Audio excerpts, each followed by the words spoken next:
Hello, hello, buenos días. Buenos días, profe. Muchachos, buenos días. Buenos días, profe. ¿Cómo están? Buenos días, profe. Buenos días, chicos. Porfa, pongan solo un nombre y un apellido en sus perfiles, ¿ya? Un solo nombre y un solo apellido. A uno yo les estaba cambiando, pero no sé qué nombre prefieren, entonces ya no les cambié.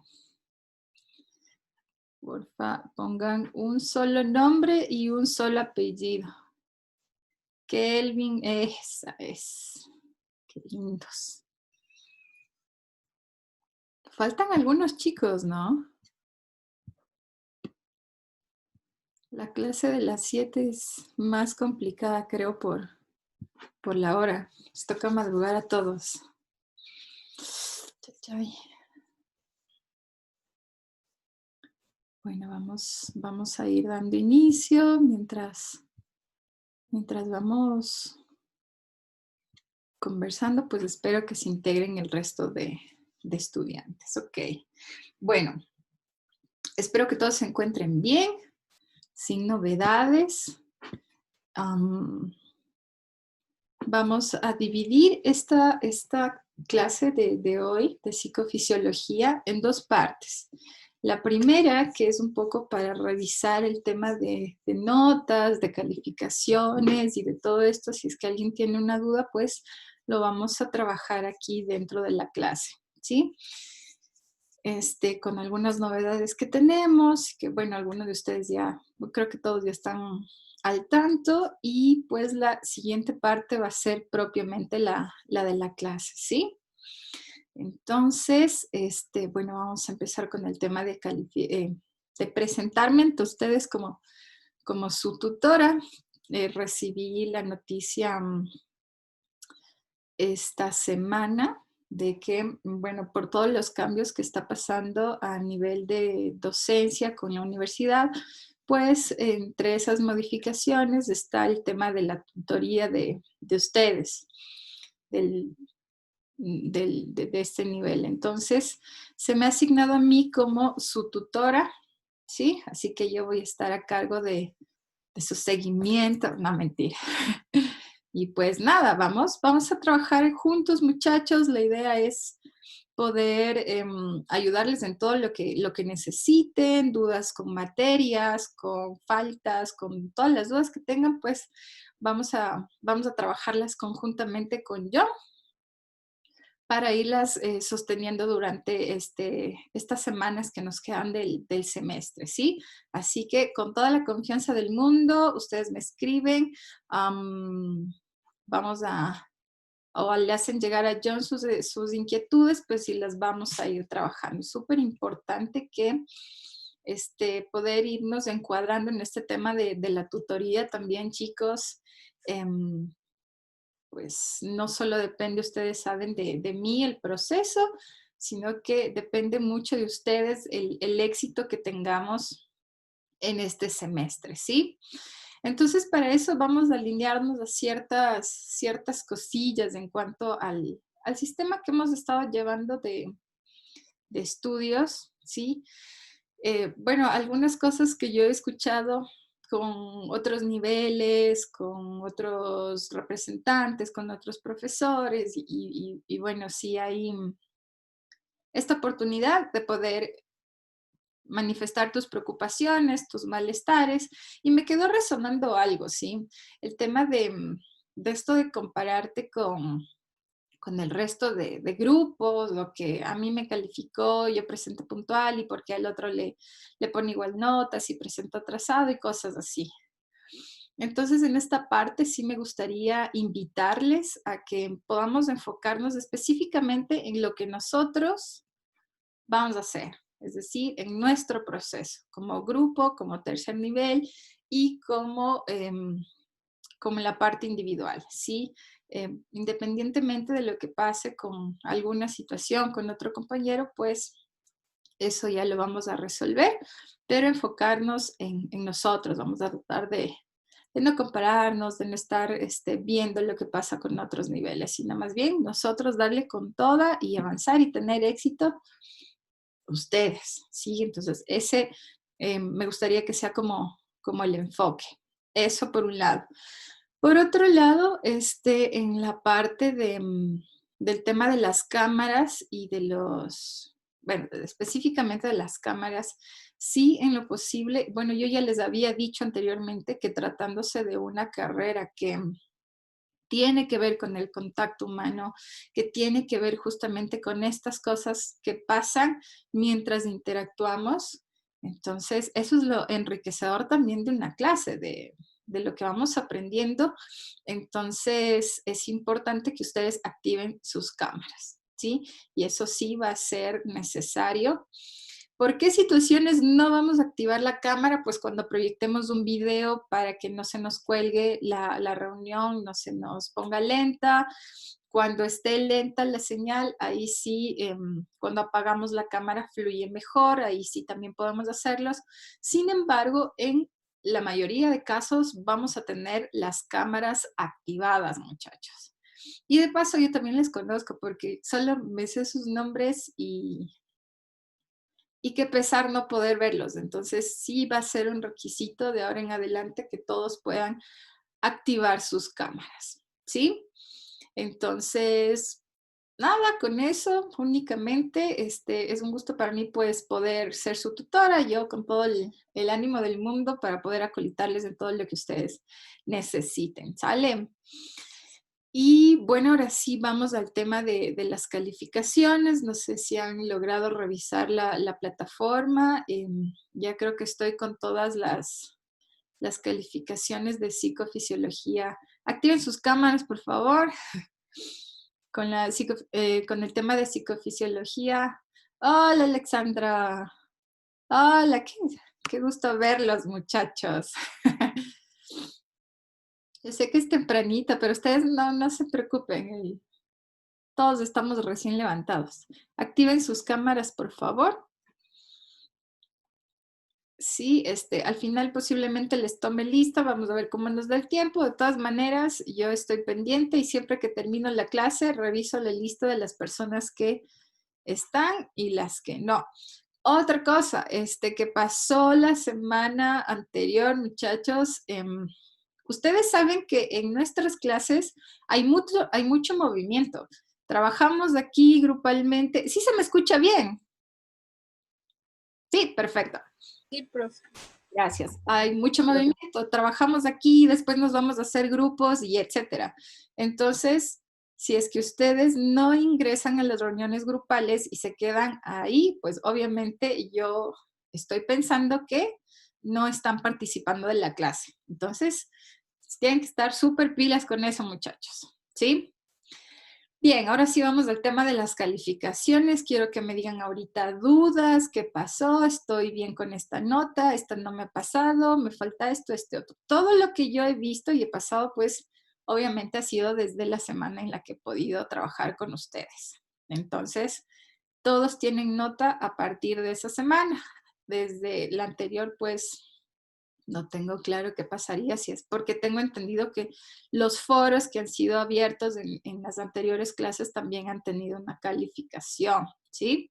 Entonces, les escucho. ¿Qué dudas tienen respecto a sus calificaciones? Si ya revisaron la plataforma, ¿cómo estamos con eso? Profe, ¿nos puede ayudar diciendo qué notas tenemos, por favor?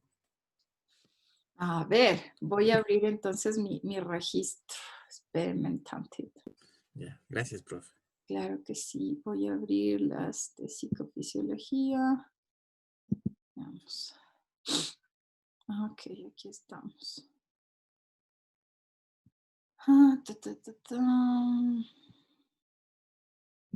Nadie sabe sus notas entonces. ¿No? No, profe.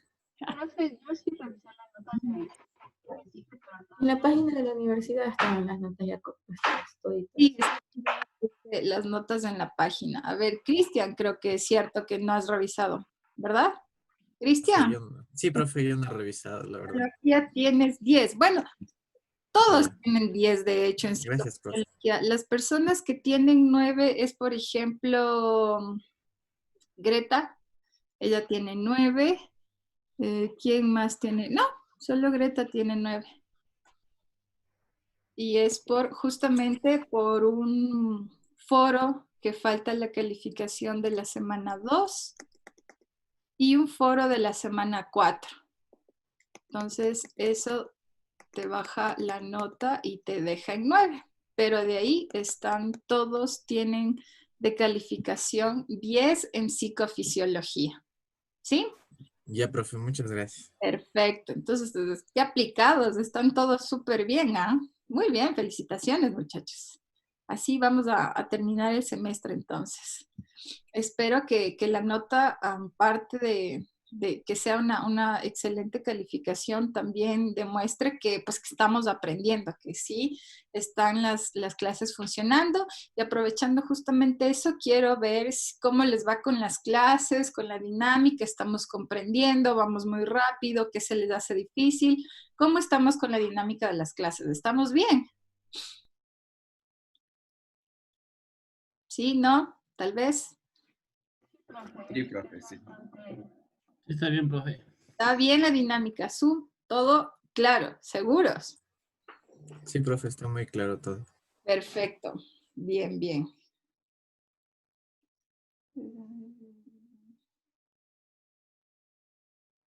Y ok, no problema. Si alguien tiene dificultades, muchachos, con el tema de la cámara, también envíenme un mensajito o como lo han estado haciendo con John, súper bien, para poder justificar, porque ahora todas estas situaciones que pasan con las clases son objeto de un informe. Entonces, todo lo que está pasando, lo que se está activando las cámaras, los que no están activando las cámaras, pues voy a pasarlos un informe que son analizados cada cierto tiempo con la coordinación.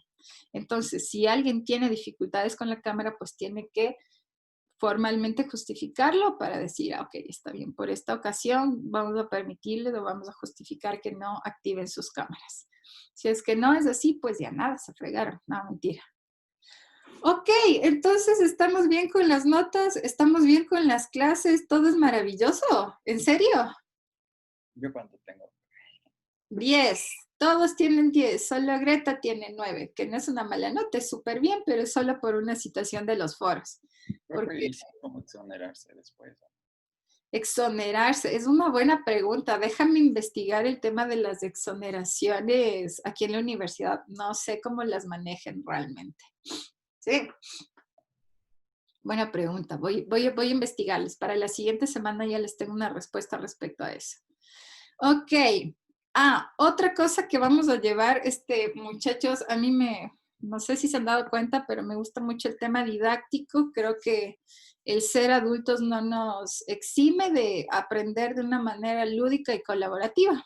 Entonces, si ustedes ven aquí, bueno, este es de otro grupo de estudiantes de otra institución en la que trabajo. Y son sus nombres y los puntos que van acumulando de las actividades. Vamos a hacer lo mismo con ustedes, ¿sí? Voy para la siguiente semana a preparar sus nombres y pues vamos a hacer cada cuanto actividades competitivas, ¿sí? Entonces van a ir acumulando puntos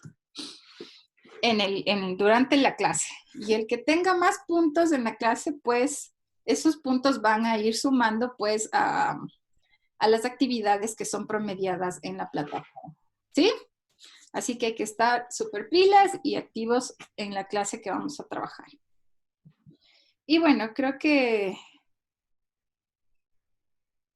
eso es todo y vamos a empezar con la clase.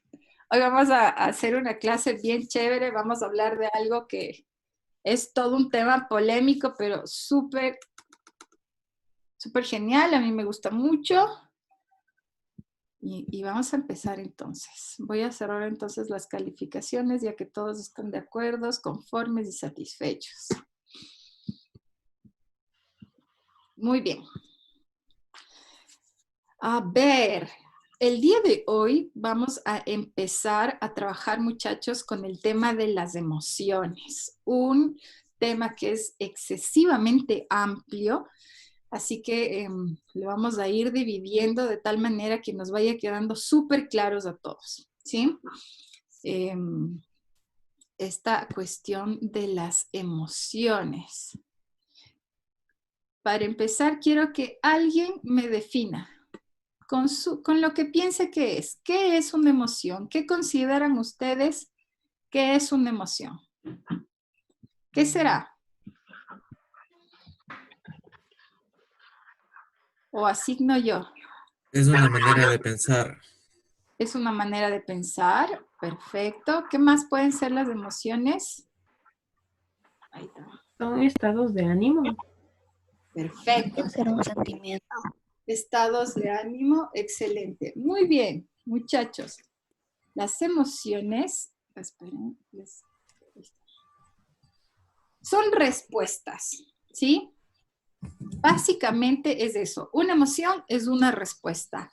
¿A qué? Pues a diferentes circunstancias que esté pasando el sujeto en esos momentos. ¿Sí? ¿Qué dijo? Ya se trabó. Las emociones, vuelvo a repetir, son respuestas, ¿sí? Respuestas de todo el organismo, ¿sí? Estas reacciones, pues, van acompañadas de respuestas también fisiológicas, es decir, del cuerpo. Cuando el cuerpo recibe un estímulo, pues va a responder. Y dentro de estas está el tema de la emoción. Hay diferentes tipos de emociones. ¿Me siguen hasta aquí? Irán ahí, si me van reaccionando, entonces yo ya sé que están cachando lo que les estoy diciendo, ¿sí?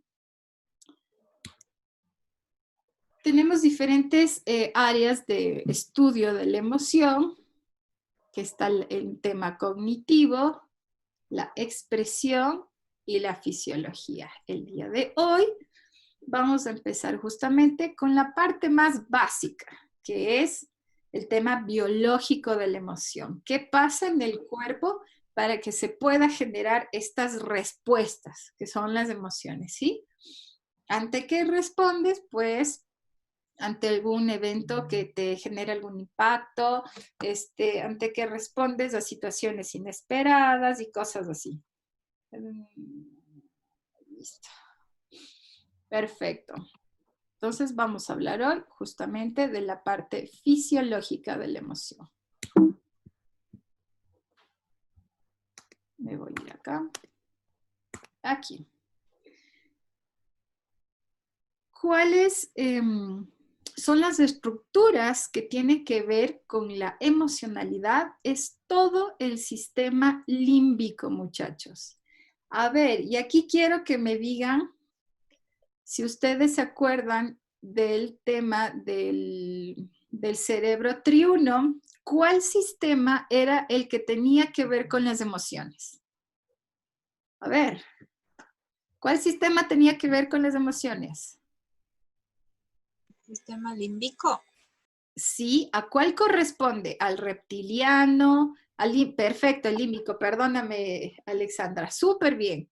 Entonces, del sistema triuno teníamos el reptiliano, neocórtex y límbico. ¿Cuál corresponde a las emociones? Como dijo Alexandra, el sistema límbico. ¿Qué es el sistema límbico? Es un conjunto de estructuras encefálicas, ¿sí? ¿Cuáles estructuras? Pues tenemos el cuerpo calloso, área septal, tálamo, hipotálamo, hipocampo, amígdala, mesencéfalo. Sin embargo, las principales estructuras, como lo habíamos de hecho mencionado en uno de los cuestionarios, es el tálamo y el hipotálamo, ¿sí? Son las principales estructuras del sistema límbico. ¿Por qué? Porque este tálamo es el que va a recibir todo estímulo para generar una emoción, ¿sí? Aquí, en esta estructura que está de aquí, aquí viene todo lo que les pase en cuanto a las emociones, lo va a receptar el tálamo. Y pues de aquí va a decir el tálamo, ah, no, a ver, esto tiene que ver con una emoción únicamente, entonces lo voy al hipotálamo, lo voy a mandar al hipotálamo. Ay, esta emoción ya está un poco más estructurada, tiene que ver más el tema de la memoria, el tema de la subjetividad, entonces lo voy a pasar ya a las cortezas, ¿sí? Sin embargo, acá es a donde se va a receptar todos los estímulos que tengan que ver con las emociones, ¿sí? Entonces, como les estaba mencionando, de aquí el tálamo, cuando hablamos específicamente de emociones, de estas respuestas que son rápidas, que duran poco, esta información que se recibe se va al hipotálamo, ¿sí? Pilas con eso. Entonces, ¿qué hace? El tálamo recibe y el hipotálamo es el que empieza ya a organizar o a estructurar la respuesta, ¿sí? ¿Me siguen hasta aquí, muchachos? Facilito. Te mandé, ¿cómo? Ok. Entonces, el hipotálamo es donde va a decir como que, a ver, ante esto que me pasó, ¿qué es lo que va a sentir mi cuerpo, ¿sí? En el hipotálamo. Entonces, ahí vamos a tener diferentes tipos de emociones. El día de hoy vamos a ver justamente estas emociones básicas, ¿sí? Estas emociones básicas, pues obviamente tienen ciertas características, ¿ok? Primero, que son universales, ¿sí? Es decir, que la voy a tener yo, la tienen ustedes y la tienen todas las personas en el mundo, ¿sí? Por eso son universales, porque siempre van a generar la misma respuesta.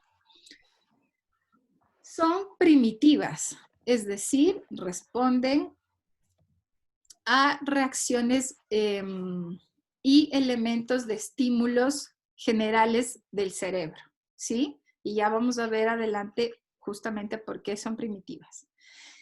Tiene que ver con expresiones faciales, ¿sí? Y también lo vamos a ir analizando. Estas son inclusive las más fáciles de detectar, justamente por el nivel de expresividad que tú le puedes dar, ¿sí? Tienen un patrón fisiológico, es decir, que apenas lo siente, el cuerpo va a tener una reacción, va a segregar sustancias, el tálamo está ya activándose y el hipotálamo pues está generando ya la respuesta, ¿sí?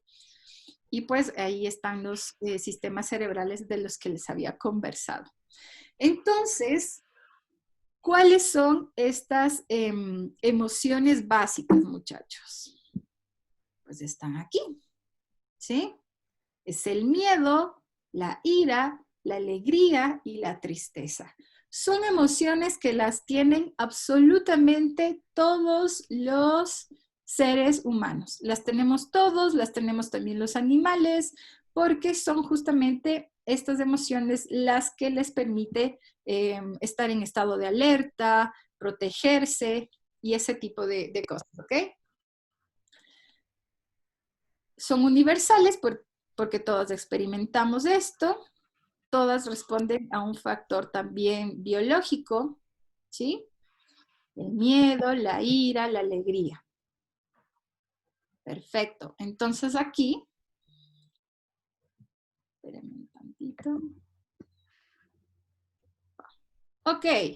A ver, Joseph, una cara de alegría. José, muy bien. Greta, una cara de ira. Ira. Dale. Ya, No muy sé cómo poner una cara de ira. No parece bien. Piensa en ira. Algo que te dé iras. A ver, No sé, creo que quedarme seria sería mi cara de... ok, muy bien. A ver, ¿quién está por ahí? Gabriel, una cara de miedo. De miedo, no de sorpresa, de miedo. Cuando te da miedo, ¿cómo está tu cara? A ver, muchachos. Quiero ver una cara de miedo. Usted haga, profe.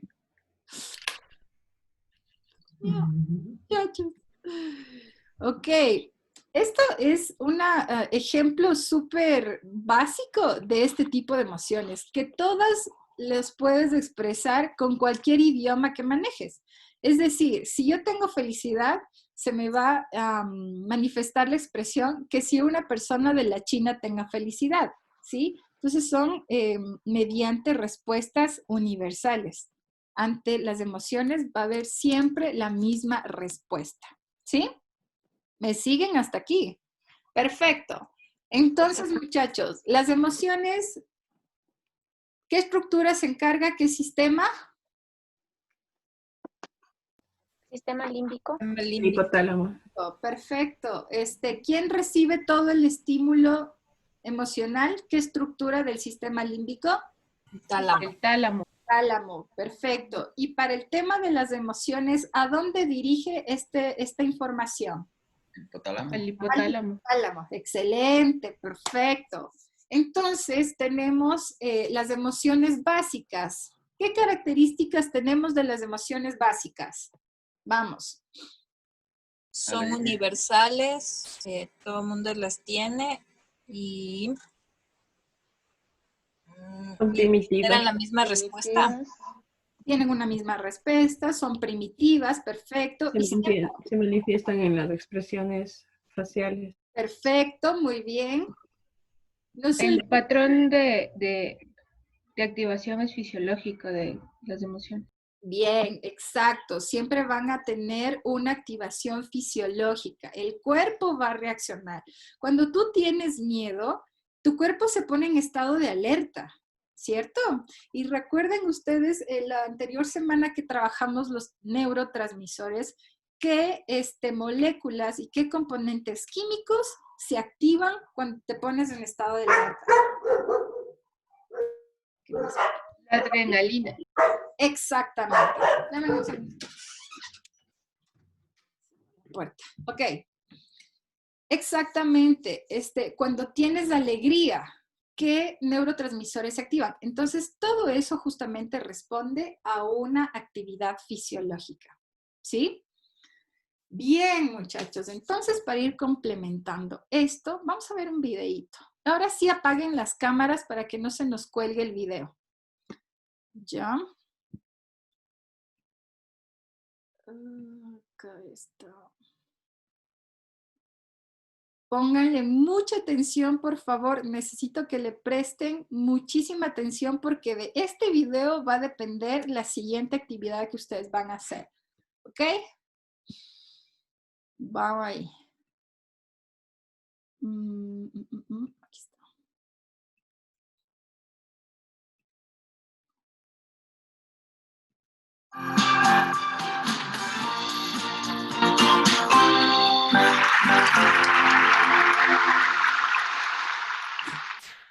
¿Saben lo que creía Aristóteles?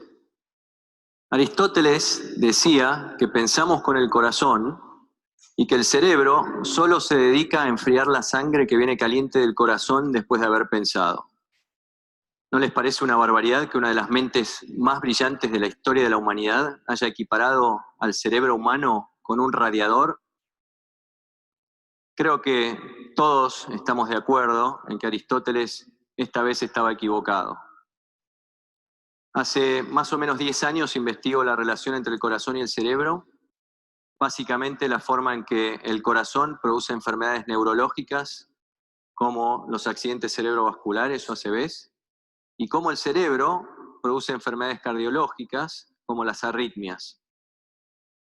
Y en este camino de la investigación me llevé un montón de sorpresas. Eso de que pensamos exclusivamente con el cerebro y que el corazón solo bombea sangre, no es tan así.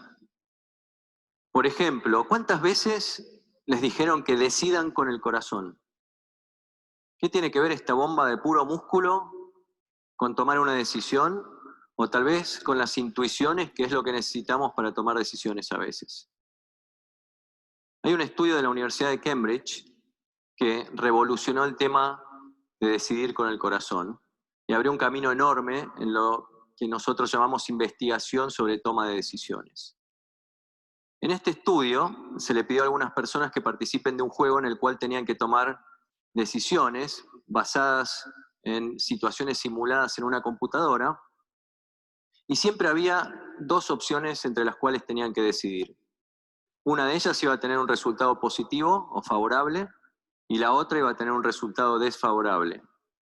Y mientras participaban del juego, se les monitoreaban los latidos cardíacos para saber cómo reaccionaba el corazón justo antes de tomar una decisión. Y lo que encontraron los investigadores fue que antes de tomar una decisión que iba a tener un resultado favorable, el corazón latía de una forma específica. Pero cuando iban a tomar una decisión que iba a tener un resultado negativo, latía de una forma totalmente distinta. Es decir, que aparentemente el corazón sabía antes de que el cerebro fuera consciente si la decisión que se estaba por tomar iba a tener un resultado favorable o desfavorable. Ahora les pido que se guarden esto en la cabeza y vamos a hacer un ejercicio nosotros, vamos a experimentar con nuestro cuerpo. Les voy a pedir que cierren todos los ojos, mantengamos silencio y pongan sus manos sobre las rodillas, hasta que yo les diga. Y mientras hacemos esta prueba, quiero que traten de ver si pueden sentir sus latidos cardíacos.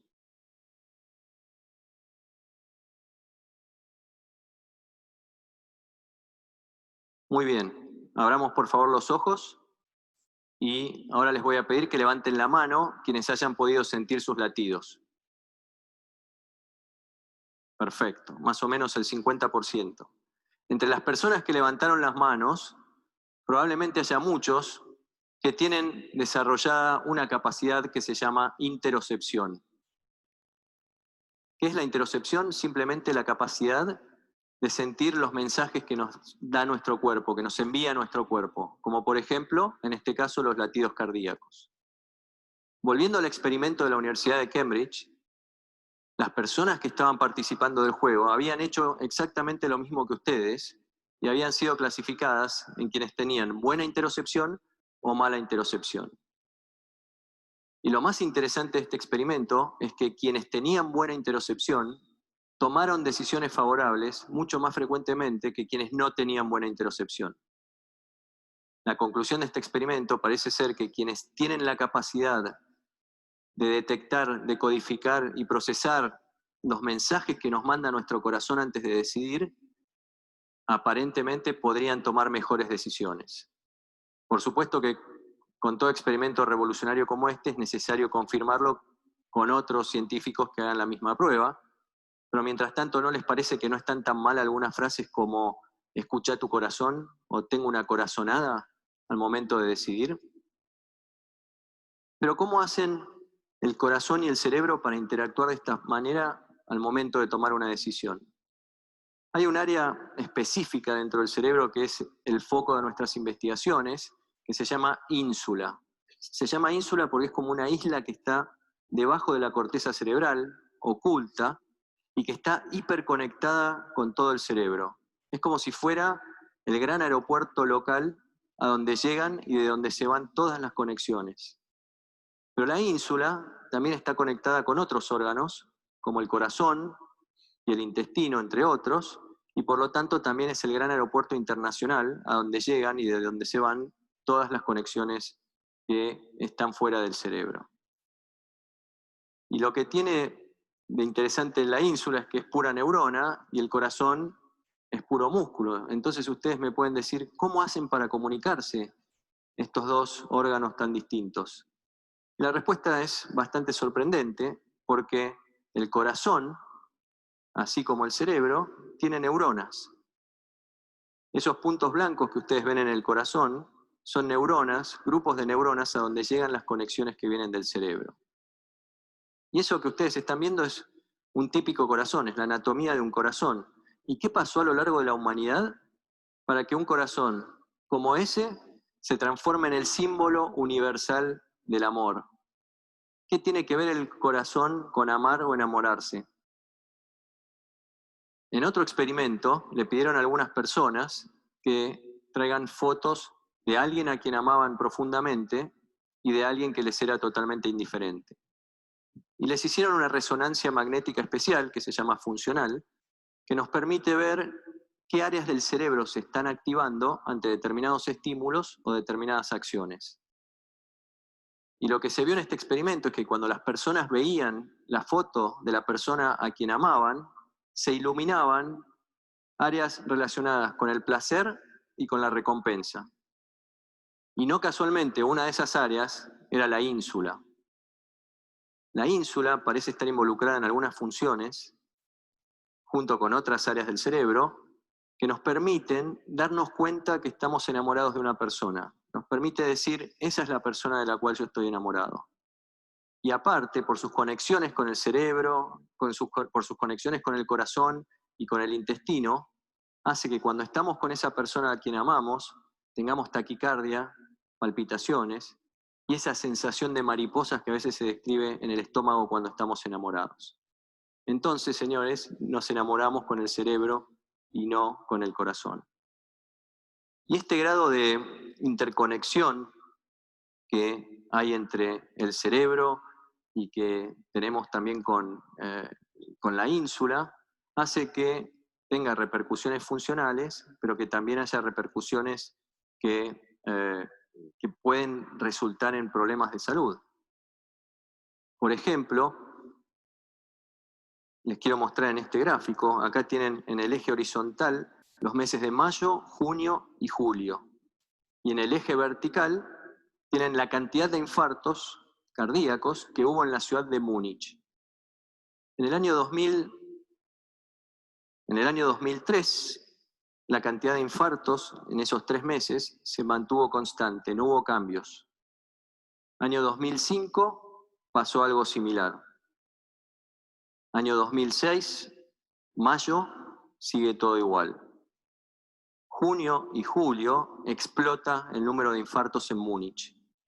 ¿Qué pasó? Muy bien, muchos de ustedes ya se dieron cuenta y es el Mundial de Fútbol 2006. Y cada partido que jugó Alemania es uno de los picos que ustedes están viendo en la diapositiva. Y más interesante todavía es que el pico número 5 es el partido por cuartos de final que jugó Alemania con Argentina y que prefiero no decir cómo terminó. Ese partido lo estaba viendo un amigo que se llama Hans en su casa. Hans estaba sentado frente al televisor y se pasó viendo el primero y el segundo tiempo que terminaron empatados y toda la definición por penales. Estaba ganando Alemania 4-2. Faltaba el último penal. Cambiaso se prepara para patear y está Lehmann en el arco de Alemania. Patea Cambiaso, ataja Lehmann. Clasifica Alemania y Hans, que es el equivalente alemán del Tano Pazman, pega el grito de su vida, libera toda la energía y toda la adrenalina que acumuló durante esos 90 minutos más los penales, y en cuanto terminó de gritar la tajada del penal, fue a parar directo al hospital con un infarto. Como muchos otros alemanes ese día en que se triplicaron el número de infartos en la ciudad. Hans es un ejemplo viviente de cómo algunas emociones que afectan nuestro cerebro hacen que en forma transitiva terminemos teniendo un problema cardíaco. El estrés que tuvo Hans, esa sobredosis de adrenalina, terminó comprometiendo el corazón y produciendo el infarto. Entonces, uno acá se plantea, ¿tenemos que resignarnos y aceptar que estamos expuestos a lo que este sistema tan complejo corazón-cerebro nos expone en cuanto a nuestras emociones? ¿O hay algo que podamos hacer? La ciencia nos está abriendo muchas puertas. Una de ellas es a técnicas milenarias. Técnicas que, por más que tengan miles y miles de años, solo se han investigado seria e intensivamente en los últimos años. Y una de ellas es el mindfulness. El mindfulness es una especie de técnica de meditación que nos permite concentrarnos en todo lo que está pasando alrededor, en las sensaciones, en las emociones y en los mensajes de nuestro cuerpo. ¿Les suena esto de mensajes de nuestro cuerpo? Interocepción. Cuando me hablaban de mindfulness hace unos 10 o 12 años, yo era absolutamente incrédulo porque, por supuesto, no había ninguna evidencia científica. Nada. Y como solemos pensar con una mente médica y científica, cualquier cosa que no sea probado no sirve. Entonces, miren lo que pasó en los últimos 10 años. 2005 a 2015, publicaciones científicas que en el título tienen la palabra mindfulness. Aumentaron enormemente y gran parte de ellas, la parte más importante de todas estas publicaciones que están viendo, está relacionada con la utilidad del mindfulness para combatir cosas como el estrés. Yo sé que ustedes son escépticos, que tienen una mente curiosa y que no se van a creer cualquier cosa que les esté diciendo. Entonces vamos a jugar a que ustedes son los científicos y les pido que piensen qué situación estresante podríamos usar para comprobar si el mindfulness es útil o no es útil para combatir el estrés. ¿Cuál es la peor de las situaciones? La guerra. En California hay un centro donde los Marines son entrenados antes de ser enviados al campo de batalla. Es el último entrenamiento donde se hace un simulacro súper estresante en el cual los Marines están enfrentados a soldados que tienen la fisonomía de quienes van a enfrentar. Los ruidos son los mismos, los olores son los mismos y, descrito por ellos mismos, es el momento más estresante antes de ir a la guerra. En este centro de entrenamiento se tomó a la mitad de los Marines y se les ofreció hacer mindfulness 8 semanas. Y al resto, la vida de siempre. Hicieron el mindfulness, se sometieron al simulacro este terrible, y después del simulacro se les hizo un cuestionario en el cual se les pregunta cuán estresados estaban. Y lo interesante es que quienes habían hecho mindfulness estaban mucho menos estresados que quienes no habían hecho. Ustedes me pueden decir, claro, esto es sugestión, ¿no? Porque como hicieron mindfulness van a decir que tienen menos estrés. Pero también se les midió en sangre una proteína que libera el cerebro ante situaciones de extremado o de extremo estrés. Y los Marines que habían hecho mindfulness tenían niveles muchísimo más bajos que quienes no lo habían hecho. O sea que hay una demostración subjetiva y objetiva de que algo podemos hacer para disminuir el estrés. Y como este, hay muchos otros experimentos que son los que muestran este gráfico. Entonces, pareciera que gracias a cosas que existen hace mucho tiempo y que la ciencia está mostrando ahora, tal vez tengamos la posibilidad de disminuir el impacto de algunas emociones sobre nuestra salud y sobre el sistema corazón-cerebro. Y tal vez en el futuro, esto lo dirá la ciencia, hasta se puedan prevenir enfermedades como el ACV o infartos cardíacos usando este tipo de técnicas. Por ahora creo que todos tenemos que reconocer al genio de Aristóteles, que fue el primero en pensar que el corazón y el cerebro funcionan como sistema. Y creo que también es bueno recordar las palabras de un gran sabio que dijo que un buen corazón y un buen cerebro son una combinación formidable. Muchas gracias.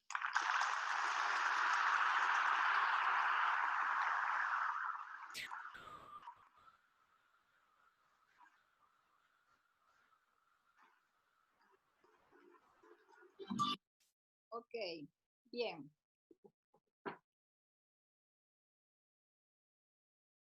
Súper sencillo.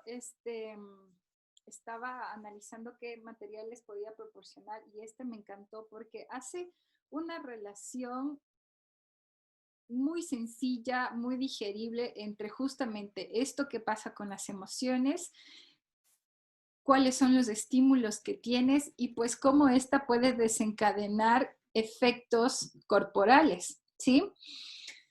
Bueno, como futuros psicólogos, pues en algún momento les va a tocar pararse al frente y hacer lo que este profesional hizo. Entonces, vamos a empezar al tema de la práctica.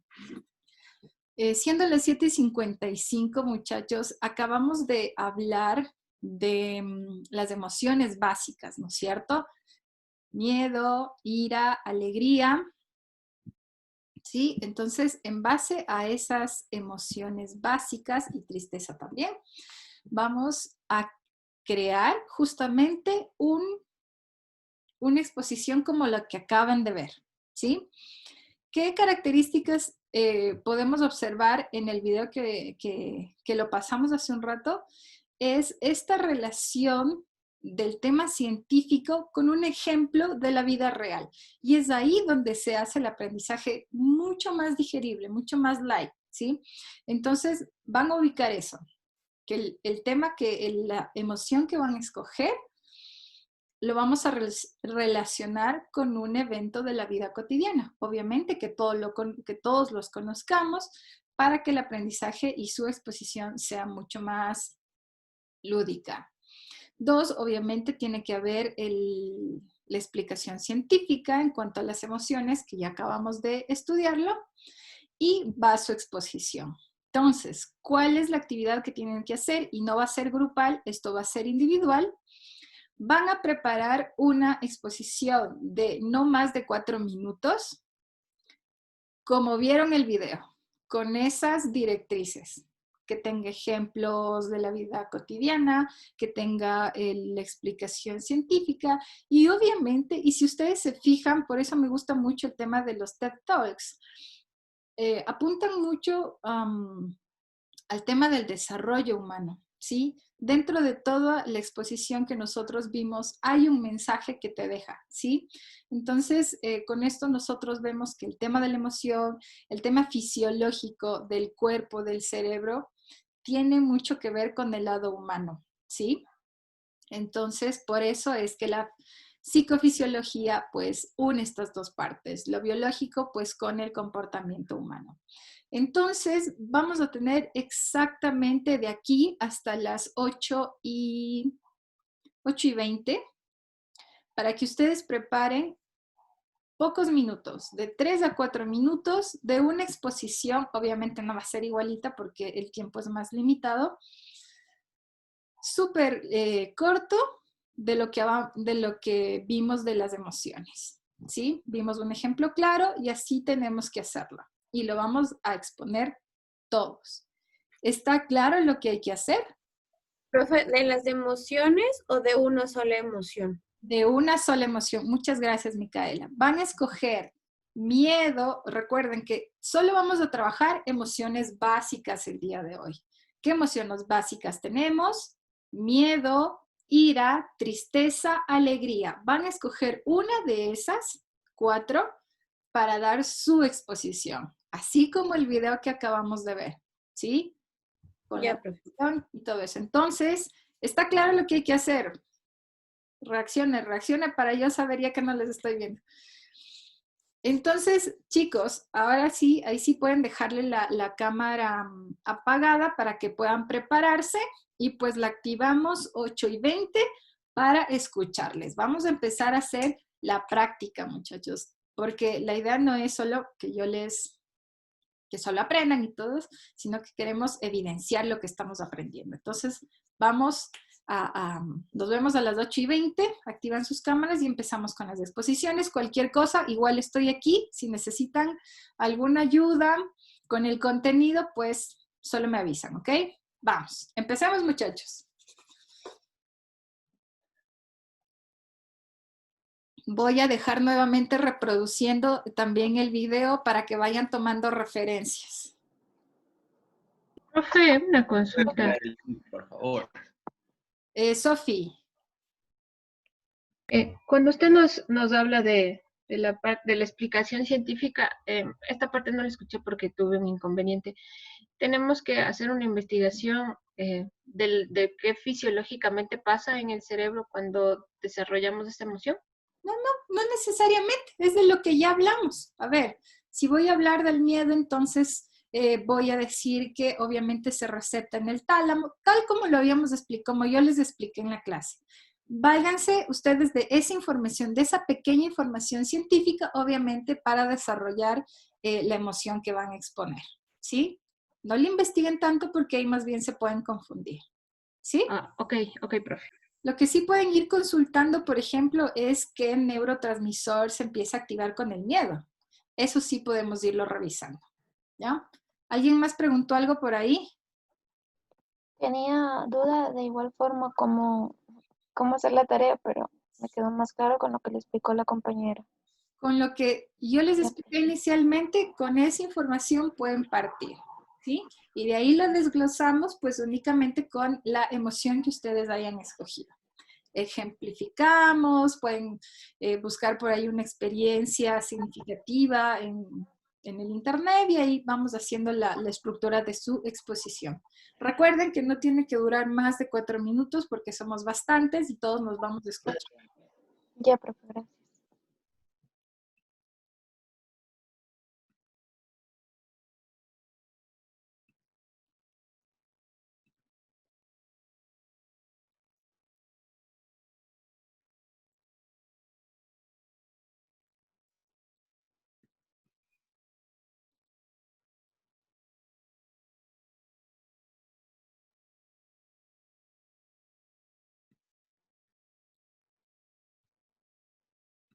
Espera.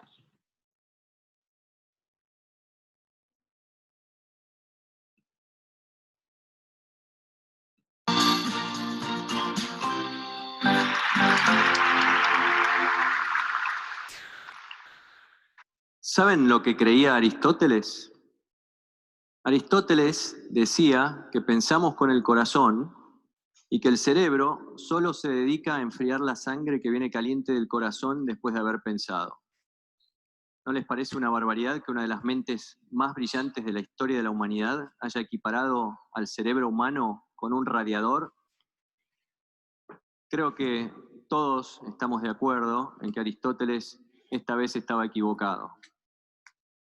Hace más o menos 10 años investigo la relación entre el corazón y el cerebro, básicamente la forma en que el corazón produce enfermedades neurológicas como los accidentes cerebrovasculares o ACVs, y cómo el cerebro produce enfermedades cardiológicas como las arritmias. Y en este camino de la investigación me llevé un montón de sorpresas. Eso de que pensamos exclusivamente con el cerebro y que el corazón solo bombea sangre, no es tan así. Por ejemplo, ¿cuántas veces les dijeron que decidan con el corazón? ¿Qué tiene que ver esta bomba de puro músculo con tomar una decisión? O tal vez con las intuiciones, que es lo que necesitamos para tomar decisiones a veces. Hay un estudio de la Universidad de Cambridge que revolucionó el tema de decidir con el corazón y abrió un camino enorme en lo que nosotros llamamos investigación sobre toma de decisiones. En este estudio se le pidió a algunas personas que participen de un juego en el cual tenían que tomar decisiones basadas en situaciones simuladas en una computadora, y siempre había dos opciones entre las cuales tenían que decidir. Una de ellas iba a tener un resultado positivo o favorable, y la otra iba a tener un resultado desfavorable. Y mientras participaban del juego, se les monitoreaban los latidos cardíacos para saber cómo reaccionaba el corazón justo antes de tomar una decisión. Y lo que encontraron los investigadores fue que antes de tomar una decisión que iba a tener un resultado favorable, el corazón latía de una forma específica. Pero cuando iban a tomar una decisión que iba a tener un resultado negativo, latía de una forma totalmente distinta. Es decir, que aparentemente el corazón sabía antes de que el cerebro fuera consciente si la decisión que se estaba por tomar iba a tener un resultado favorable o desfavorable. Ahora les pido que se guarden esto en la cabeza y vamos a hacer un ejercicio nosotros, vamos a experimentar con nuestro cuerpo. Les voy a pedir que cierren todos los ojos, mantengamos silencio y pongan sus manos sobre las rodillas, hasta que yo les diga. Y mientras hacemos esta prueba, quiero que traten de ver si pueden sentir sus latidos cardíacos.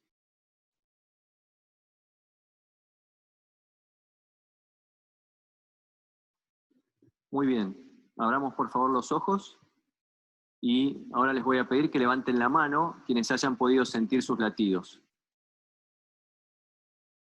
Perfecto, más o menos el 50%. Entre las personas que levantaron las manos, probablemente haya muchos que tienen desarrollada una capacidad que se llama interocepción. ¿Qué es la interocepción? Simplemente la capacidad de sentir los mensajes que nos da nuestro cuerpo, que nos envía nuestro cuerpo, como por ejemplo, en este caso, los latidos cardíacos.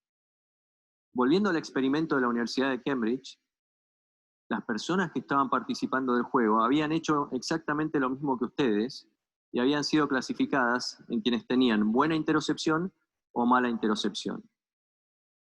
Y lo más interesante de este experimento es que quienes tenían buena interocepción tomaron decisiones favorables mucho más frecuentemente que quienes no tenían buena interocepción.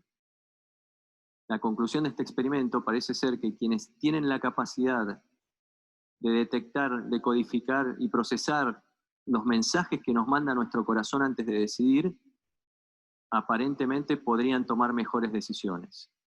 Por supuesto que con todo experimento revolucionario como este es necesario confirmarlo con otros científicos que hagan la misma prueba, pero mientras tanto, ¿no les parece que no están tan mal algunas frases como escucha tu corazón o tengo una corazonada al momento de decidir? Pero ¿cómo hacen el corazón y el cerebro para interactuar de esta manera al momento de tomar una decisión? Hay un área específica dentro del cerebro que es el foco de nuestras investigaciones, que se llama ínsula. Se llama ínsula porque es como una isla que está debajo de la corteza cerebral, oculta, y que está hiperconectada con todo el cerebro. Es como si fuera el gran aeropuerto local a donde llegan y de donde se van todas las conexiones. Pero la ínsula también está conectada con otros órganos, como el corazón y el intestino, entre otros, y por lo tanto también es el gran aeropuerto internacional a donde llegan y de donde se van todas las conexiones que están fuera del cerebro. Y lo que tiene de interesante la ínsula es que es pura neurona y el corazón es puro músculo. Entonces ustedes me pueden decir, ¿cómo hacen para comunicarse estos dos órganos tan distintos? La respuesta es bastante sorprendente porque el corazón, así como el cerebro, tiene neuronas. Esos puntos blancos que ustedes ven en el corazón son neuronas, grupos de neuronas a donde llegan las conexiones que vienen del cerebro. Y eso que ustedes están viendo es un típico corazón, es la anatomía de un corazón. ¿Y qué pasó a lo largo de la humanidad para que un corazón como ese se transforme en el símbolo universal del amor? ¿Qué tiene que ver el corazón con amar o enamorarse? En otro experimento le pidieron a algunas personas que traigan fotos de alguien a quien amaban profundamente y de alguien que les era totalmente indiferente. Y les hicieron una resonancia magnética especial, que se llama funcional, que nos permite ver qué áreas del cerebro se están activando ante determinados estímulos o determinadas acciones. Y lo que se vio en este experimento es que cuando las personas veían la foto de la persona a quien amaban, se iluminaban áreas relacionadas con el placer y con la recompensa. Y no casualmente, una de esas áreas era la ínsula. La ínsula parece estar involucrada en algunas funciones, junto con otras áreas del cerebro, que nos permiten darnos cuenta que estamos enamorados de una persona. Nos permite decir, esa es la persona de la cual yo estoy enamorado. Y aparte, por sus conexiones con el cerebro, por sus conexiones con el corazón y con el intestino, hace que cuando estamos con esa persona a quien amamos, tengamos taquicardia, palpitaciones, y esa sensación de mariposas que a veces se describe en el estómago cuando estamos enamorados. Entonces, señores, nos enamoramos con el cerebro y no con el corazón. Y este grado de interconexión que hay entre el cerebro y que tenemos también con la ínsula, hace que tenga repercusiones funcionales, pero que también haya repercusiones que pueden resultar en problemas de salud. Por ejemplo, les quiero mostrar en este gráfico, acá tienen en el eje horizontal los meses de mayo, junio y julio. Y en el eje vertical tienen la cantidad de infartos cardíacos que hubo en la ciudad de Múnich. En el año 2003, la cantidad de infartos en esos 3 meses se mantuvo constante, no hubo cambios. Año 2005 pasó algo similar. Año 2006, mayo, sigue todo igual. Junio y julio explota el número de infartos en Múnich. ¿Qué pasó? Muy bien, muchos de ustedes ya se dieron cuenta y es el Mundial de Fútbol 2006. Y cada partido que jugó Alemania es uno de los picos que ustedes están viendo en la diapositiva. Y más interesante todavía es que el pico número 5 es el partido por cuartos de final que jugó Alemania con Argentina y que prefiero no decir cómo terminó. Ese partido lo estaba viendo un amigo que se llama Hans en su casa. Hans estaba sentado frente al televisor y se pasó viendo el primero y el segundo tiempo que terminaron empatados y toda la definición por penales. Estaba ganando Alemania 4-2. Faltaba el último penal. Cambiaso se prepara para patear y está Lehmann en el arco de Alemania. Patea Cambiaso, ataja Lehmann. Clasifica Alemania y Hans, que es el equivalente alemán del Tano Pazman, pega el grito de su vida, libera toda la energía y toda la adrenalina que acumuló durante esos 90 minutos más los penales, y en cuanto terminó de gritar la tajada del penal, fue a parar directo al hospital con un infarto. Como muchos otros alemanes ese día en que se triplicaron el número de infartos en la ciudad. Hans es un ejemplo viviente de cómo algunas emociones que afectan nuestro cerebro hacen que en forma transitiva terminemos teniendo un problema cardíaco. El estrés que tuvo Hans, esa sobredosis de adrenalina, terminó comprometiendo el corazón y produciendo el infarto. Entonces, uno acá se plantea, ¿tenemos que resignarnos y aceptar que estamos expuestos a lo que este sistema tan complejo corazón-cerebro nos expone en cuanto a nuestras emociones? ¿O hay algo que podamos hacer? La ciencia nos está abriendo muchas puertas. Una de ellas es a técnicas milenarias. Técnicas que, por más que tengan miles y miles de años, solo se han investigado seria e intensivamente en los últimos años. Y una de ellas es el mindfulness. El mindfulness es una especie de técnica de meditación que nos permite concentrarnos en todo lo que está pasando alrededor, en las sensaciones, en las emociones y en los mensajes de nuestro cuerpo. ¿Les suena esto de mensajes de nuestro cuerpo? Interocepción. Cuando me hablaban de mindfulness hace unos 10 o 12 años, yo era absolutamente incrédulo porque, por supuesto, no había ninguna evidencia científica. Nada. Y como solemos pensar con una mente médica y científica, cualquier cosa que no sea probado no sirve. Entonces, miren lo que pasó en los últimos 10 años. 2005 a 2015, publicaciones científicas que en el título tienen la palabra mindfulness. Aumentaron enormemente y gran parte de ellas, la parte más importante de todas estas publicaciones que están viendo, está relacionada con la utilidad del mindfulness para combatir cosas como el estrés. Yo sé que ustedes son escépticos, que tienen una mente curiosa y que no se van a creer cualquier cosa que les esté diciendo. Entonces vamos a jugar a que ustedes son los científicos y les pido que piensen qué situación estresante podríamos usar para comprobar si el mindfulness es útil o no es útil para combatir el estrés. ¿Cuál es la peor de las situaciones? La guerra. En California hay un centro donde los Marines son entrenados antes de ser enviados al campo de batalla. Es el último entrenamiento donde se hace un simulacro súper estresante en el cual los Marines están enfrentados a soldados que tienen la fisonomía de quienes van a enfrentar.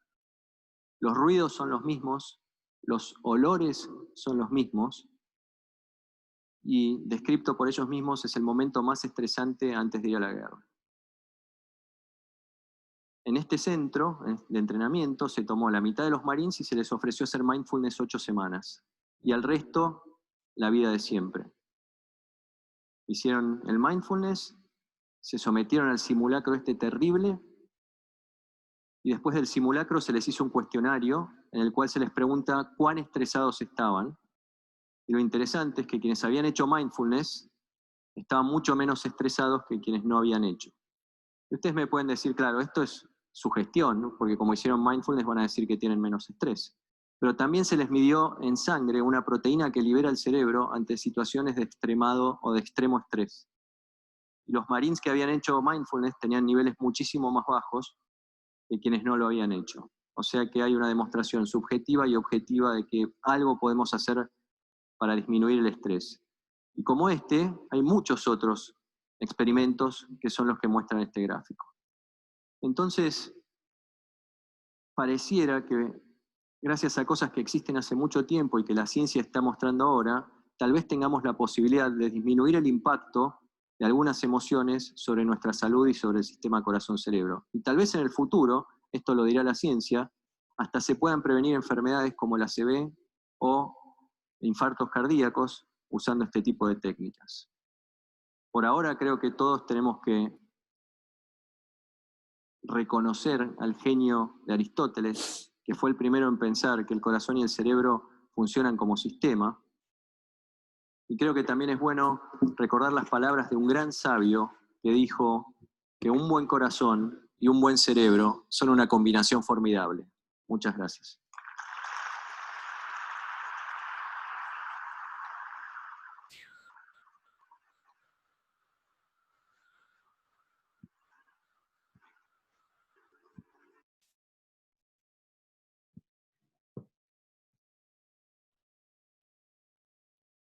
Cinco minutitos más.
¿Estamos listos, muchachos? Vamos a- Listos, profe. Perfecto. Vamos a activar nuestras cámaras. Súper importante. Bien, activen sus cámaras, por favor. Los que no activan, pues ya me escribieron sus razones. Vamos. Activamos las cámaras, muchachos. Estamos listos para nuestras exposiciones. Bien. ¿Cómo les fue? Súper. Facilito, ¿cierto? Excelente, excelente. Muy bien. Activen sus cámaras, jóvenes.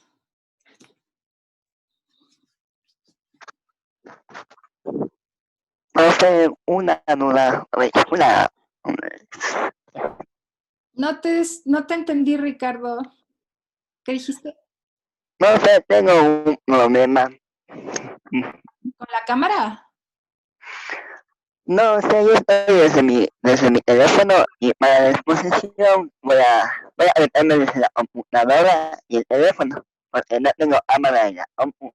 Y Excelente. no sé si me puede habilitar la sesión para hacerme por la computadora igual. Porfa. Ahora mismo. Listo. Bien, qué recursivo, excelente. Ok, Ok, gracias. vamos a empezar entonces. Así, rapidísimo. Voy a empezar desde la parte de arriba, ¿ya? Desde cómo me registra en la pantalla. Voy a ir nombrándoles así, en el orden que me da. Y vamos, los 3 minutos. Si es que necesitan compartir pantalla, comparten pantalla. Y si no, pues los escuchamos, muchachos. Listo. El primero que me sale aquí es Joseph. Vamos a ver. Qué emoción. Listo. Te escuchamos. ¿Qué momento, profe? No me deja compartir. Ayúdeme, por favor. Espera. Ahí voy. Así es. Mírale, porque sí. A ver. Ya me permitió. Ya, gracias. A ver, antes que empieces, Joseph, chicos, por favor, todos súper atentos porque de estas exposiciones depende la tarea que vamos a tener esta semana, que es el foro que vamos a abrir, ¿ok? Entonces, si tienen algún apunte en cuanto a las exposiciones, lo vamos anotando. Listo, empecemos. Ya, profe, muy buenos días. Voy a empezar. Me tocó la felicidad. Yo escogí ahorita la felicidad. Bueno, tenemos entendido que pertenece al sistema límbico, que representa las emociones en el tálamo. También su principal base neurológica está en la red neuronal, como la dopamina, la oxitocina, la serotonina y las endorfinas. También tenemos en cuenta que esto es algo que es universal, también es algo primitivo y también que recibe expresiones faciales como la felicidad. Eso, profe. Vaya, 2 minutos. Muy bien. Excelente. Ya, profe. Vamos, Lady.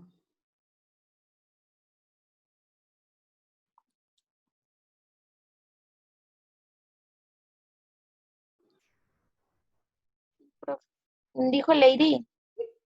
Disculpe, es que a mí me falta un poquito. ¿Me puede pasar, por favor?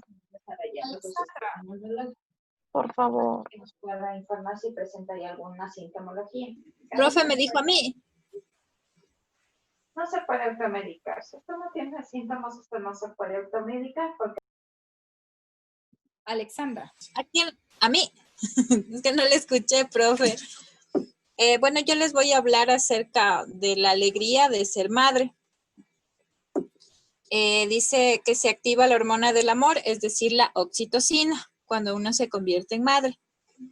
Y es la responsable del vínculo que una madre siente por su hijo, es decir, un lazo afectivo y es el más poderoso que existe. A ver, en el sistema endocrino se genera la sustancia y Y los mayores niveles de oxitocina se dan cuando la mujer está embarazada y cuando está dando de lactar. También dice que más allá de, también con la oxitocina, también se despierta el coraje y la fuerza, ya que se elimina de la amígdala los efectos bioquímicos de la parálisis ante el miedo. Es decir, que cuando uno se convierte en madre, se elimina esto del miedo por proteger a su hijo. Se trata de un mecanismo que empodera a la mujer y la convierte en una heroína con el objetivo de proteger a su hijo. Eso, profe. Súper bien. Alexandra, ¿tú ya eres mamá? Sí, tengo 2 hijos. Chévere, excelente. Súper bien, buen escogido el tema. Si lo hubieses adoptado como desde tu experiencia personal, quedaba 10 sobre 10. Excelente, súper bien. Vamos, Sofi. Gracias, profe.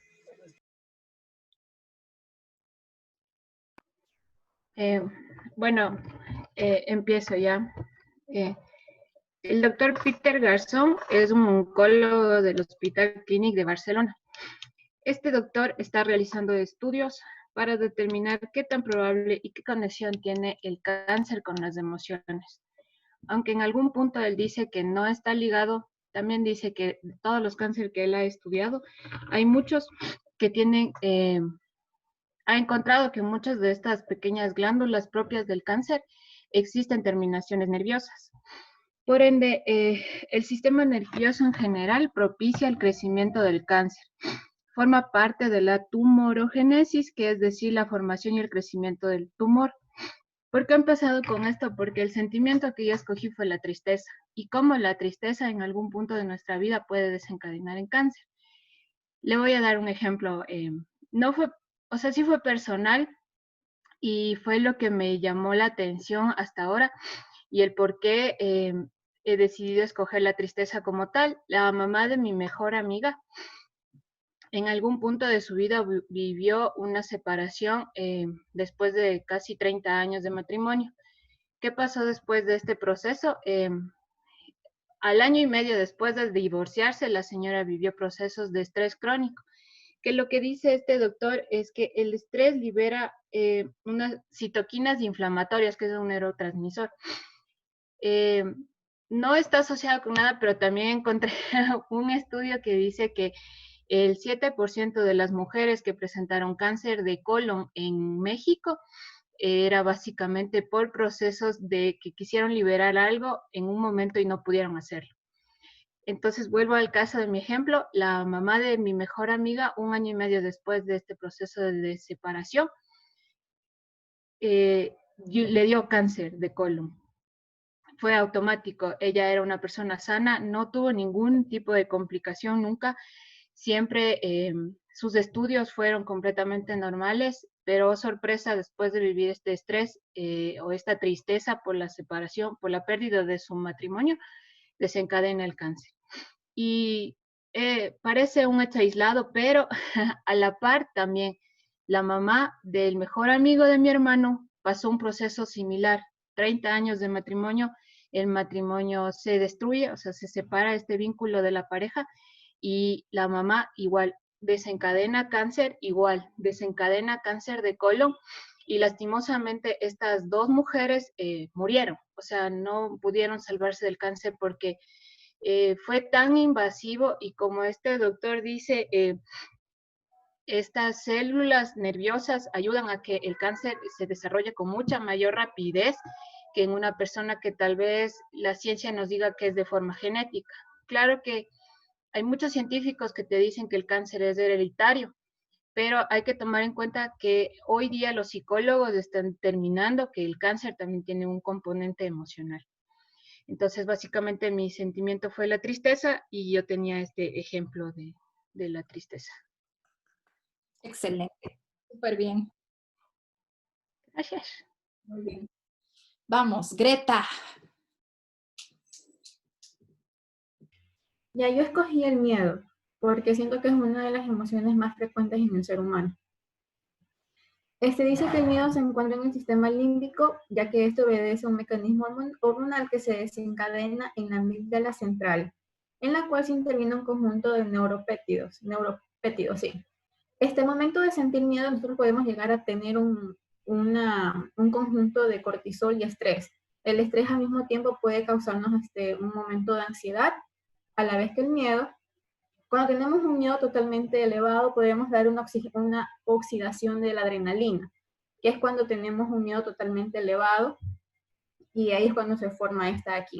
También cuando sentimos miedo, el cuerpo se pone en un estado de alerta y se encarga de activar el sistema nervioso simpático, en la cual se encarga de activar respuestas físicas de huida. El corazón bombea más sangre, los músculos se tensan, también los pulmones dan más oxígeno al cuerpo y el estómago se cierra totalmente.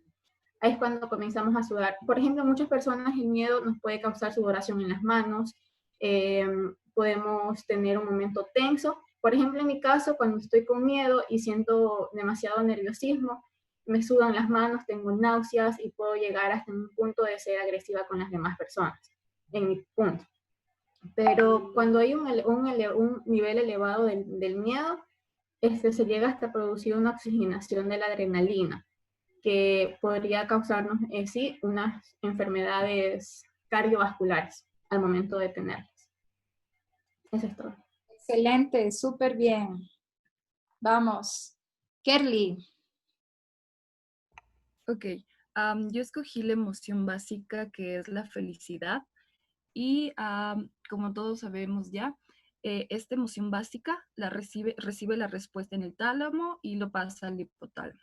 Esta felicidad transmite a través de los neurotransmisores, que es responsable por la serotonina, que nos hace estar felices, ya que es una emoción reguladora de nuestro estado de ánimo. La dopamina, que nos hace recibir esta felicidad a través de un reconocimiento o motivación. La oxitocina, a través de la confianza o la empatía. Esto surge cuando nos adaptamos a un grupo de personas y podemos compartir entre todos. La endorfina, sentir la euforia o liberar las endorfinas, que nos hacen querer seguir progresando. Como un ejemplo, yo podría decir, hoy en la mañana, cuando recibimos todas las notas, podría ser un reconocimiento a cada uno de nuestros compañeros, porque recibimos buenas notas y es un reconocimiento del esfuerzo de cada uno de nosotros. Para terminar, solo quiero decir o citar una frase que dice: no hay un camino a la felicidad es el camino, que es por Buda Gautama. Ya. Excelente, súper bien. Vamos, Ricardo.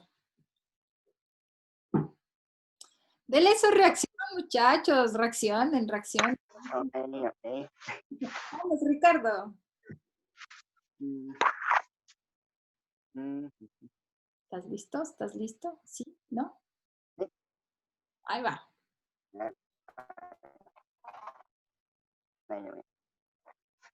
Bueno, pues yo voy a exponer sobre la emoción del miedo. Okay. Lo que pude investigar fue: el miedo es la respuesta activa de nuestro cerebro a una posible amenaza.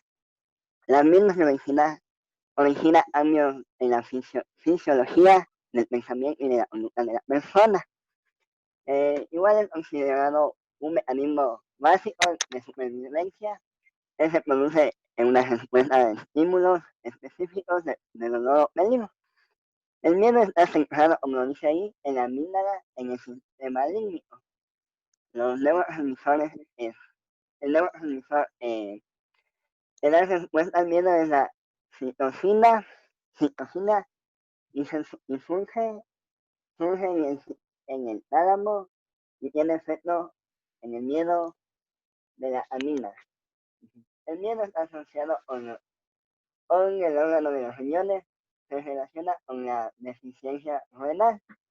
Las consecuencias que produce el miedo es malestares, estrés, ataques de ansiedad y entre algunas más. Como un ejemplo de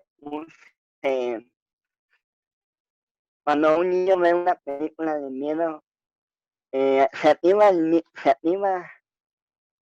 miedo y le produce pesadillas en las noches, siente fobias, angustias, y llega a un nivel de estrés tan fuerte normalmente sufren de acoso psicológico, se puede decir, cuando piensa que alguien está con ellos, y eso, no.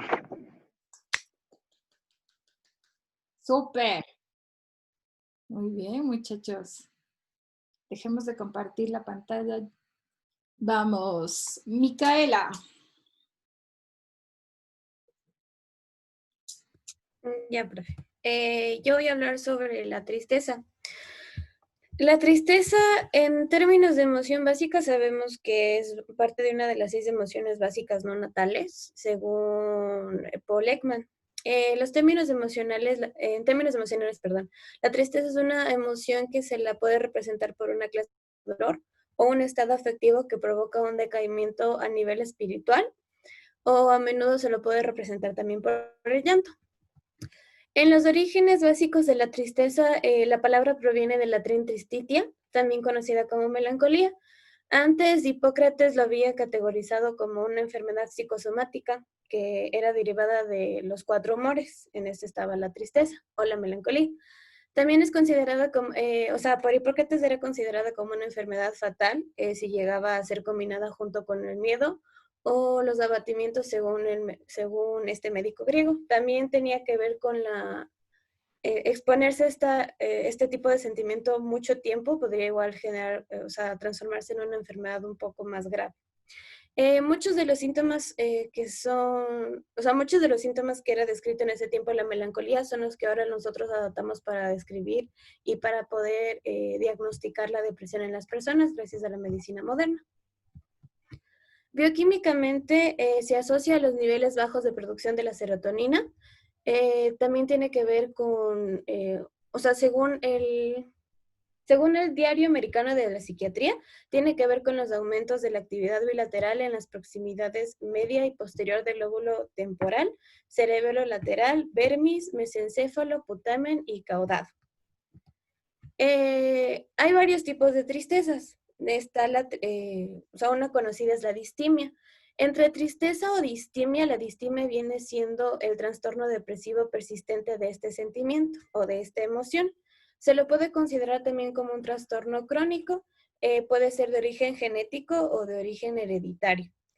Se lo caracteriza la distimia por tener un plazo largo de la presencia de este sentimiento que puede llegar a ser durante todo un día hasta casi redondear los 2 años, con un intervalo máximo de 2 meses sin sentirse tristes, por así decirlo. Unos síntomas muy característicos de la distimia, no de la tristeza, es la falta de apetito, el insomnio, la capacidad de concentración, la fatiga, la baja autoestima. Esta tiene que ser diagnosticada por un psiquiatra. También encontré un dato curioso que dice que cuando te rompen el corazón, por así decirlo, una persona puede morirse de tristeza. Muchos dicen que no, nadie puede morirse de tristeza, que eso no puede pasar, pero en realidad, yéndonos a la parte biológica, por así decirlo, o anatómica, cuando uno le rompen el corazón, hay unos tendones súper chiquitos en el corazón que al experimentar mucho estrés producidos por este sentimiento de la tristeza pueden llegar a romperse y literalmente te pueden llegar a romper el corazón. Ya. Excelente, súper bien. Reaccione. Muy bien, vamos a Emily. Vamos muchachos, que estamos con el tiempo, se nos va. Ya, profe, yo les voy a hablar sobre la tristeza, es la emoción que yo escogí. La tristeza, ¿qué es? Es una reacción ante una pérdida o una situación adversa por la que nos vemos superados.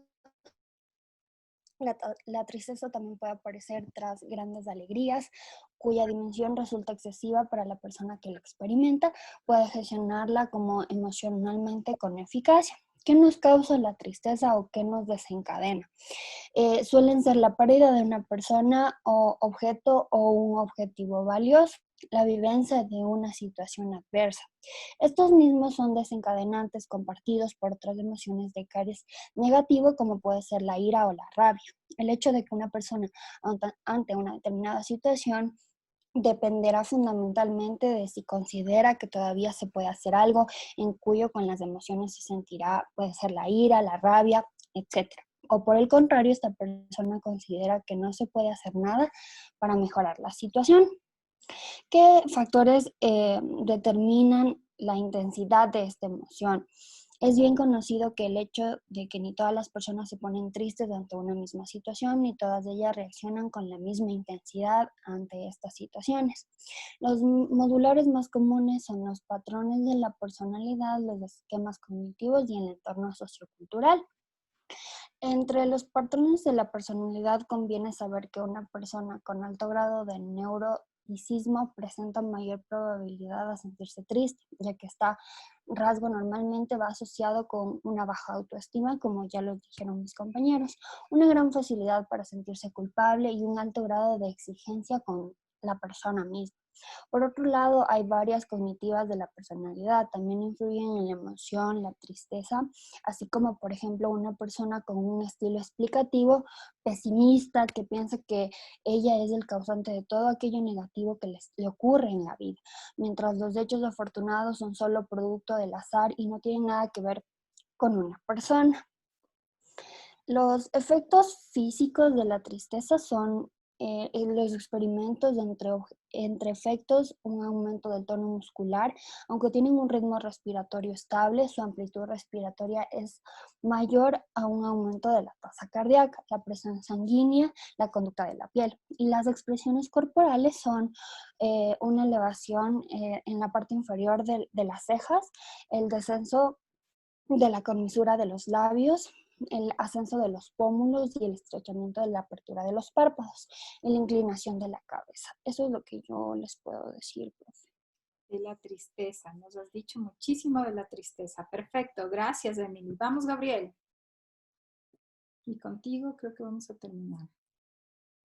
Ya, a ver, profe, yo escogí la emoción del miedo, en la cual Aristóteles dijo que el miedo siempre permanece. Bueno, estoy un poco, no concuerdo con eso, ya que básicamente el miedo es una reacción de forma instintiva ante varias potencias amenazadas, como puede ser un grito estremecedor o un lanzamiento de piedra, escondiéndose, protegiéndose, etc. ¿Cómo reacciona esta emoción? Básicamente interviene en lo que es la amígdala cerebral, que está compuesta por 2 neuronas, que es en forma de almendra y constituye el centro del miedo. Después de eso, los estímulos sensoriales pasan por el tálamo y llegan a la amígdala, y desde ahí son distribuidos. El camino más rápido que los provoca son reacciones espontáneas en todo el cuerpo. Quedarse petrificado, huir o luchar son las posibles reacciones de esta amenaza o de esta emoción. Incluso de que ya se haya identificado de esta emoción. También las sensaciones o estos estímulos llegan al córtex, que es una de las fracciones en segundo más lento, que puede ser que pueden quedarse sin reacción y quedarse estáticos. Sí, también aquí aparece lo que es también, según un neurocientífico, Joseph Ledoux, indica que el miedo es algo más que detección de una amenaza. El miedo es un concepto, no algo en el cerebro. Bueno, yo lo que quiero decir con esto es que nosotros debemos de confiar en nosotros mismos para poder vencer este miedo. Creo que esta emoción tenemos todas las personas, pero si nosotros sabemos sobrellevar el miedo a cualquier cosa y podemos confiar en mismo, no causaría mucho efecto en nosotros. Eso es lo que puedo decir, profe. Excelente, gracias, Gabriel. Reaccione. Vamos, Jonathan, contigo terminamos. Jonathan. No está, ya ven, por eso les digo que activen las cámaras. Sí, profe. A ver, vamos. Ya, ahorita.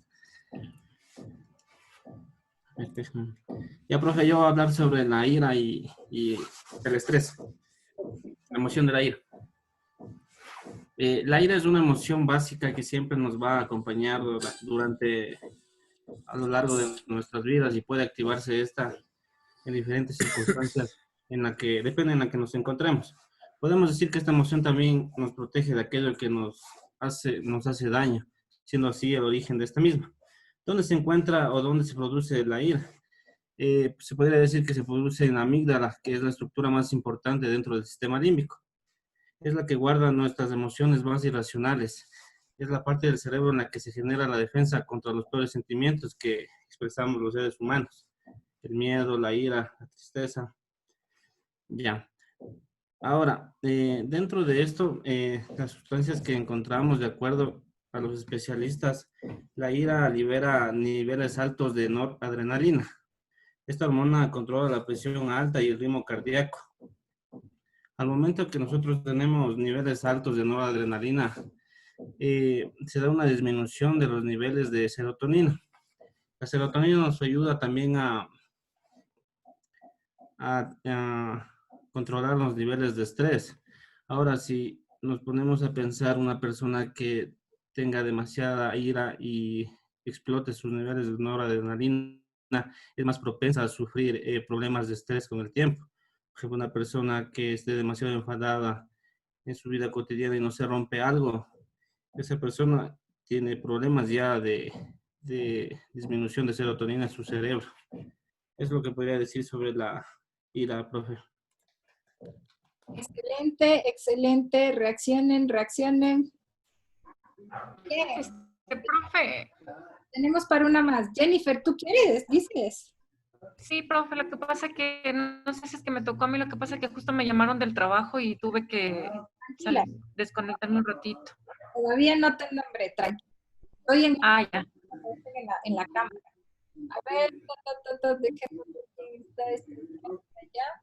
Melanie. Melanie, hablas. Y contigo terminamos, vamos. Melanie. ¿Estás por ahí? ¿Sí? ¿No? Creo que no está. Muchachos. Melanie. Voy a pasar al siguiente para no perdernos tanto tiempo porque ya solo la persona que va a exponer tiene únicamente 3 minutos. Gisela.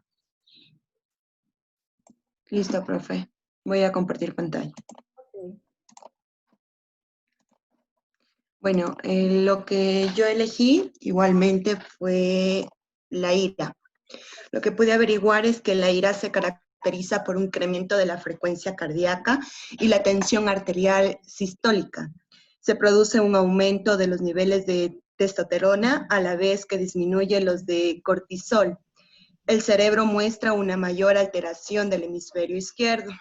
En conclusión, la ira es una energía que se provoca hacia un estímulo y te prepara para una acción.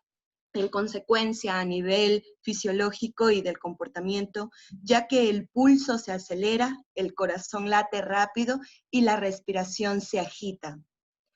Hay que tomar en cuenta que la ira también no siempre es negativa. Todo dependerá del uso que uno le dé. Puede servir como motivación o también puede ser para causar daños a otras personas. Entre ellos, entre la ira, las consecuencias o las enfermedades que comúnmente se dan es en la depresión. Inclusive pensaba que la depresión solamente se daba con la tristeza, pero ha sido también como en consecuencia de la ira, la migraña y la epilepsia. Eso es lo que puedo aportar, profe. Excelente trabajo, Gisela. Muchas gracias, profe. Vamos a compartir. Bien, muchachos. Entonces, sí se... Profe. Ay, perdón. Profe, recién puedo activar el micrófono. Soy Mela. Igual vamos a dejarlo para la siguiente porque ya apenas tenemos 5 minutitos y se nos cierra la reunión, ¿ya? Y bueno, faltamos la mitad porque yo también hice mi exposición y esas las vamos a completar la siguiente semana, ¿ya? Y miren, sí, se comprende súper fácil, muchachos. Es súper importante y la neuroanatomía se hace menos complicada cuando justamente le vamos estableciendo esta relación con lo que a nosotros mismos nos pasa, ¿sí? Ustedes han traído acá ejemplos magníficos justamente de estas emociones básicas, de la que todos estamos expuestos y en algún momento de la vida las hemos sentido. Miren, cómo tiene esta reacción biológica que tiene consecuencias inmediatas como la activación de neurotransmisores y tiene consecuencias también a largo plazo. Justamente como lo había dicho Sophie, esto de las enfermedades que tu estado de ánimo, tu estado emocional va generando a lo largo de tu vida. Entonces es súper importante y miren que cuando te hablan de una estabilidad emocional o de un equilibrio emocional, no solo te están hablando de que cuides lo que te está pasando, sino que también tu cuerpo tiene que estar súper bien cuidado a manera de neurotransmisores, de producción justamente de estas hormonas, para que no te genere ningún tipo de consecuencia grave en un futuro, ¿sí? Es súper importante justamente conocer esta relación que tienen las emociones con nuestro y sobre todo con nuestro cerebro. ¿Qué es lo que hay que hacer? Han dado 1, 2, 3, 4, 5, 6, 7, 8, 9, 10, 11, 12 personas su exposición respecto a las emociones básicas y creo que todos hemos abarcado todas las emociones básicas. Está abierto el foro, muchachos, y durante la semana justamente vamos a interactuar en el foro. Esa va a ser la tarea, pilas. Que ustedes puedan emitir comentarios sobre las exposiciones que acabamos de escuchar. Ojo, de lo que dijeron sus compañeros. Así si es que a alguno se le pasó lo que dijo, puedes revisarlo en el video cuando lo suba a la plataforma. Y vamos a ir conversando justamente sobre estas situaciones de las emociones con los ejemplos que ustedes han traído, ¿sí? Todos vamos a participar en el foro y de eso va a depender su tarea y la nota de la semana. ¿Está claro lo que hay que hacer? ¿Sí? Aparte de eso, está abierto, muchachos, en la plataforma una pestaña, una etiqueta que se llama glosario. Ustedes han traído varias terminologías súper importantes y que no hemos mencionado durante estas clases. Entonces, de lo que ustedes encontraron una palabra nueva, un neurotransmisor nuevo, que también lo dijeron por ahí, vamos a adjuntarlo al glosario, ¿sí? Entonces, tenemos esas dos actividades que cumplir en la plataforma. El foro y poner una palabra nueva de esta clase. ¿Estamos? La siguiente clase de psicofisiología, pues terminamos las exposiciones así súper rápido y avanzamos profundizando el tema de las emociones. ¿Estamos claros? ¿Alguna pregunta hasta aquí? ¿Comentario? Profe, ¿me puede repetir lo del foro, por favor? Ya. Durante esta semana vamos a activar el foro, como les había comentado. De las 12 exposiciones que recibimos que pudimos ver el día de hoy. ¿Sí? Vamos a poner comentarios, qué pensamos de esta exposición en pie, creo que no tiene razón, creo que sí, con mucho respeto, obviamente, a nuestros compañeros. 1 y 2, poner las palabras nuevas que hemos escuchado en esta clase en el glosario que está abierto en la plataforma. Eso únicamente, y esa será la calificación para la tarea de la semana. ¿Sí? Listo, profe. Perfecto. Listo, muchachos. Me da mucha pena porque se va muy rápido el tiempo. Siempre me falta. Y nada, pues nos vemos la siguiente semana con los que tenemos que acabar de exponer, pues pueden seguirla afinando a su exposición. Listo, muchachos. Nos vemos en la clase de psicometría. Desayunen, buen provecho. Y activadas las cámaras para la siguiente clase. Que estén bien, ya nos vemos. Chau, chau. Chao, profe.